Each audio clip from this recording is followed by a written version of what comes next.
Bonjour, dans cette vidéo, je vais vous présenter le minimum à savoir concernant la configuration de Git. La première chose à faire est de vérifier l'installation de Git sur sa machine. Pour cela, vous saisissez la commande git log avec l'option version. Si vous avez le message équivalent à ce qu'il s'affiche ici, ça veut dire que Git n'est pas installé. Par contre, si vous avez la version de Git pour Windows qui s'affiche, ça veut dire que Git est installé et vous pouvez continuer sans problème. Toutefois, il faut savoir que ce cours peut tout à fait être fait sans avoir à saisir les différentes commandes dans un terminal. Git permet 3 niveaux de configuration. Le premier niveau, c'est le niveau système, c'est-à-dire que les fichiers de configuration vont être récupérés indépendamment de l'utilisateur qui est connecté. Ce niveau de configuration au niveau système ne peut être fait qu'avec la commande git config et surtout l'option système. Une fois que l'on rentre cette commande et que l'on configure Git avec celle-ci, nous avons le fichier git config qui est accessible sur les systèmes Linux dans le répertoire etc. Par contre, ce qui nous intéresse ici, ce sont les systèmes Windows. Nous allons retrouver toujours ce fichier git config dans le répertoire etc. Par contre, il va falloir retrouver l'endroit où vous aviez téléchargé et installé votre fichier. Du coup, moi j'avais installé dans User Toto App Data Local Programs et du coup, je retrouve mon fichier de configuration dans le dossier Git qui a été installé à cette adresse. Le deuxième niveau de configuration, c'est le niveau global, c'est-à-dire propre à l'utilisateur qui est connecté. C'est-à-dire que sur les systèmes Windows, par exemple, si vous gérez des comptes utilisateurs, chaque utilisateur pourra, grâce à la commande git config et l'option globale, paramétrer sa configuration pour utiliser Git. Ainsi, en fonction de l'utilisateur qui sera connecté à la machine, Git ira chercher le fichier de configuration correspondant. Alors sur Linux, on va retrouver le fichier de configuration qui s'appelle .gitconfig dans le répertoire de l'utilisateur, d'où le tilde. Et sur les systèmes Windows, nous trouverons le .gitconfig dans le dossier personnel de l'utilisateur. Le troisième niveau de configuration est local, c'est-à-dire que la configuration va se faire depuis le dépôt du projet Git, carrément. Et là, la commande, c'est git config. Alors, on pourrait très bien passer l'option locale, mais comme par défaut, c'est le comportement de la commande, nous n'avons rien à passer, ça revient au même. Et dans les deux cas, que cela soit sur Linux ou sur les systèmes Windows 10, forcément, le fichier de configuration est accessible dans le dossier Git du projet. Il y a une chose très importante à savoir concernant ces 3 niveaux de configuration, c'est qu'il y a une hiérarchie entre eux. C'est-à-dire qu'il faut savoir que la configuration locale prime sur la configuration globale qui elle-même prime sur la configuration système. Alors qu'est-ce que ça signifie cela? Ça veut dire que si jamais on a configuré un fichier de configuration au niveau local et global, Git ira prendre en priorité celui de local. C'est-à-dire que les éléments qui sont configurés en local écraseront les éléments qui sont configurés en global, voire au niveau système. Pour réaliser ce cours, il est préférable de disposer d'un dépôt Git, même si le dossier suivi est vide. Donc pour cela, vous allez créer un dossier n'importe où sur votre ordinateur, et depuis ce dossier, vous allez ouvrir soit une fenêtre console, soit une fenêtre PowerShell, ou encore vous faites un clic droit et vous choisissez Git bash here si vous avez suivi la vidéo qui consistait à installer Git pour Windows. Ensuite, depuis cette fenêtre console, vous allez initialiser un dépôt Git avec la commande git init. Cela va donner le message suivant, c'est-à-dire que Git a été initialisé, mais le dépôt est encore vide. Et on retrouve bien ici l'adresse ici de mon projet et le dépôt Git qui est créé avec le dossier .git. Voici la façon dont va se dérouler le cours. Donc pour bien comprendre les 3 niveaux de configuration, nous allons configurer le nom de l'utilisateur de Git pour chaque niveau. Et nous illustrerons en affichant le résultat. Ensuite, je vais cibler le cours sur les éléments les plus importants à configurer sans revenir sur les différents niveaux de configuration. Donc il faudra bien les avoir compris. Et généralement, il faut savoir que la configuration se fait au niveau global, c'est-à-dire au niveau de l'utilisateur, et local lorsqu'il est nécessaire d'écraser la configuration de niveau global, ou encore si cette dernière n'existe pas. Alors il est possible de définir plusieurs éléments au niveau global et de redéfinir seulement certains d'eux au niveau local, ça je l'avais déjà dit. Git fournit un outil de configuration avec la commande git config. Nous avons déjà abordé cette commande-là tout à l'heure en présentant les 3 niveaux. Il faut savoir que cette commande git config va être suivie d'une clé suivie de la valeur de la clé. Par exemple, pour configurer le nom de l'utilisateur, on va utiliser la clé user.nom qui aura pour valeur le nom de ce dernier. Donc il reste possible d'éditer directement les fichiers de configuration. Cela vous est possible puisque tout à l'heure, j'ai présenté l'emplacement de ces différents fichiers de configuration. Je vais commencer par présenter la configuration au niveau système. Alors là, il faut bien comprendre par rapport à ce que j'ai dit tout à l'heure que Git va utiliser le fichier de configuration qui a été placé dans le chemin d'installation avec le dossier etc puis config. C'est-à-dire qu'il va écrire et lire les informations de configuration de ce fichier. Donc lorsqu'aucune configuration n'a été faite, peu importe le niveau, si jamais l'on saisit la commande git config suivie de la clé user.name qui est censée contenir le nom de quelqu'un, notamment d'un développeur, nous n'aurons absolument aucun résultat. Alors, nous allons renseigner le nom au niveau du système, c'est-à-dire que l'on va modifier le fichier de configuration avec la commande git config et l'option système pour bien indiquer que l'on veut modifier le fichier qui se trouve dans le chemin d'installation. Alors pour cela, j'indique que je veux modifier la clé user.name qui correspond au nom du développeur avec la valeur suivante. Alors pour que on s'y retrouve facilement, j'ai mis un prénom et suivi du niveau dans lequel on a défini le nom.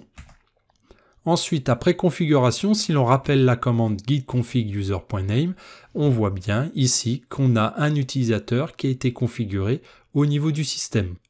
Nous voici maintenant dans le deuxième niveau de configuration, c'est-à-dire le niveau de configuration global. Dans ce niveau de configuration, Git va utiliser le fichier de configuration qui est placé dans le répertoire de l'utilisateur qui utilise la machine. Donc ça, c'est avantageux parce que Git va aller chercher un fichier de configuration qui ne concerne que la personne qui s'est connectée à la machine. Donc, avant de configuration au niveau global, nous avions déjà fait une configuration au niveau système, c'est-à-dire que lorsque l'on fait la commande git config username, on a bien l'utilisateur qui a été configuré au niveau système qui s'affiche. Maintenant, nous allons configurer l'utilisateur au niveau global, c'est-à-dire que l'on va utiliser la commande git config avec l'option global et cette fois, on va changer le nom d'utilisateur, enfin même pas le changer, on va en mettre un autre puisque c'est le niveau global, qui va être Manon, et je précise niveau global. Après configuration en global, nous allons appeler la commande git config user.name et nous voyons bien que Git a été chercher l'information de configuration de l'utilisateur au niveau global sans se soucier du niveau système, ce qui montre bien qu'il y a une priorité entre le niveau global et le niveau système pour une même clé. Et maintenant, le niveau le plus important, c'est-à-dire avec la priorité absolue par rapport aux autres, c'est le niveau local. C'est-à-dire que Git va utiliser le fichier de configuration qui est directement situé dans le dossier du projet, c'est-à-dire dans le dossier Git lui-même. Alors il faut obligatoirement être placé dans le dossier dans lequel le dépôt Git a été initialisé. L'utilisateur, pour l'instant, c'est l'utilisateur configuré au niveau global, nous venons de le faire. Alors, on peut très bien taper la commande git config user.name pour récupérer l'utilisateur que Git va justement utiliser. Et puis, il y a une autre commande qui permet de récupérer la valeur d'une clé, c'est l'option get, mais cela revient exactement au même. Alors, nous allons renseigner l'utilisateur au niveau local. Alors, il n'y a pas d'option à préciser dans ce cas-là, puisque par défaut, c'est comme si vous aviez tapé l'option locale. Donc j'ai bien distingué les différents niveaux ici en créant un nouvel utilisateur et en mettant niveau local. Alors cela, ça va être pratique parce qu'on va pouvoir voir que lorsque l'on tape la commande git config user.name, c'est bien l'utilisateur du niveau local qui est sorti. Donc cela indique bien que Git va utiliser en priorité le fichier de configuration locale. S'il ne trouve pas cette clé-là, il va aller voir au niveau global si la clé existe, et si elle n'existe pas, il va aller voir au niveau du système.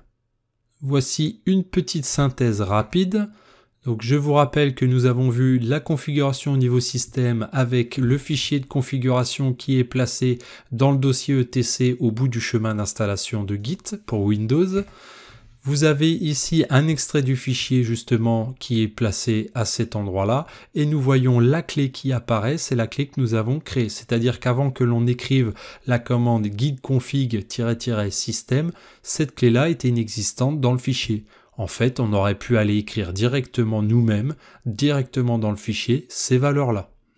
Nous avons ensuite au niveau global le fichier .gitconfig dans le dossier de l'utilisateur. On voit qu'il y a moins d'informations ici. En fait, le fichier était vide avant qu'on crée une nouvelle clé. Et puis nous voyons au niveau local directement le fichier de configuration qui est placé dans le répertoire du dépôt Git. Et on voit bien la valeur de clé avec le niveau local. J'insiste sur le fait qu'il faut bien comprendre que Git utilise en priorité les clés qui sont définies au niveau local, puis au niveau global et enfin au niveau système. Si une clé existe au niveau local, Git ne va pas aller chercher la même clé au niveau global au système, puisqu'il s'arrête au niveau local. Par contre, si une clé n'existe pas au niveau local, il va aller voir si elle existe au niveau global. Si elle n'existe pas au niveau global, il ira voir au niveau du système. Donc on retrouve bien cet ordre de priorité entre le niveau local, global et système. Pourquoi faut-il comprendre les différents niveaux de configuration et l'emplacement des fichiers concernés? La base, en fait, c'est de savoir qui a validé quoi. On verra le processus de validation dans une autre vidéo. Il est indispensable de savoir configurer correctement Git en renseignant au minimum votre nom dès lors que vous créez ou modifiez un projet ou encore lorsque vous récupérez le projet de quelqu'un d'autre. Si vous travaillez avec votre compte utilisateur sur votre machine, alors vous pouvez utiliser la configuration globale, c'est-à-dire au niveau de l'utilisateur connecté. Si vous ne travaillez pas avec un compte qui vous est propre, alors il faut configurer localement au niveau du dépôt. On pourrait aussi dire que l'on pourrait configurer au niveau système, mais c'est moins approprié. Si vous récupérez un dépôt existant, il faut vérifier que le fichier de configuration locale ne contient pas les informations d'un autre utilisateur et le cas échéant, les écraser avec vos informations ou effacer les lignes du fichier. Donc l'intérêt ici, c'est de savoir configurer au bon niveau pour que Git prenne les informations qui vous concernent, puisque l'objectif c'est de montrer qui a validé, qui a fait les validations. Toutes les validations déjà réalisées restent bien évidemment associées au nom de celui qui les a créées. Par exemple, si un développeur utilise un fichier global pour valider, Git va se souvenir que telle validation est associée à tel utilisateur. Vous allez récupérer un projet par la suite et vous allez pouvoir changer ces informations. Alors, une modification de la configuration n'est donc pas rétroactive, sinon ça voudrait dire que vous pouvez changer le nom de ceux qui ont fait les précédentes validations. Il y a d'autres raisons d'utiliser les différents niveaux de configuration, mais je ne les aborde pas dans ce cours. Il y a une configuration minimale qui est attendue par Git pour pouvoir faire des validations. Effectivement, il n'est pas possible de valider un fichier ou un lot de fichiers tant que le nom et l'email de l'utilisateur ne sont pas configurés. Nous allons donc configurer l'utilisateur au niveau global tout en sachant qu'il existe une configuration pour le nom au niveau local, c'est-à-dire qu'il sera prioritaire. Donc je fais cette configuration au niveau global avec la commande git config et l'option globale. La clé configurée ici, c'est le nom de l'utilisateur, donc je mets mon nom. Je mets également un mail, toujours au niveau global. Ensuite, pour supprimer l'utilisateur qui a été défini au niveau local, il va falloir utiliser l'option Unset. Alors ça, c'est indispensable puisque je ne veux pas que ce soit l'utilisateur au niveau local qui soit utilisé par Git. Donc de fait, je vais indiquer à Git que je veux supprimer la clé user.name et comme par défaut il agit au niveau local, ça va donc supprimer l'utilisateur qui est configuré au niveau local. Alors il est possible aussi de rechercher une clé de configuration à partir d'un motif. Par exemple, c'est bien pratique lorsqu'on ne sait plus exactement comment s'écrit une clé. Par exemple ici, je vais chercher les éléments de configuration qui contiendraient le mot NAM.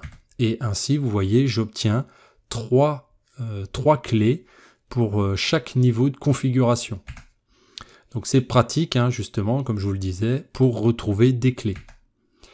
Sachez que nous n'avons abordé qu'une toute petite chose dans le monde de la configuration de Git. Il en reste beaucoup à voir, mais nous allons voir maintenant ce que l'on peut faire de tout cela. Voici un scénario que vous allez rencontrer régulièrement. Imaginons que je travaille sur un projet et je fais une première validation. Alors le processus de validation est abordé dans le prochain cours. Vous reprenez, vous, le projet, donc c'est moi qui l'ai validé en premier, vous le reprenez et vous allez configurer l'utilisateur en local, pour le nom utilisateur local et l'adresse mail que vous voyez sous vos yeux.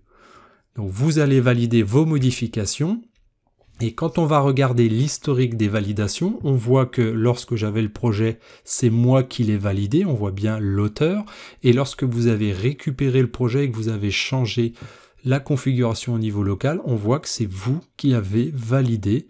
Ici, si vous vous demandez comment j'ai pu afficher l'historique des validations, eh bien, il faut savoir que j'ai fait un cours qui concerne justement la visualisation de l'historique des validations. Donc, je vous renvoie à ce cours. En attendant, je vous invite à découvrir la vidéo sur le processus de validation. À bientôt.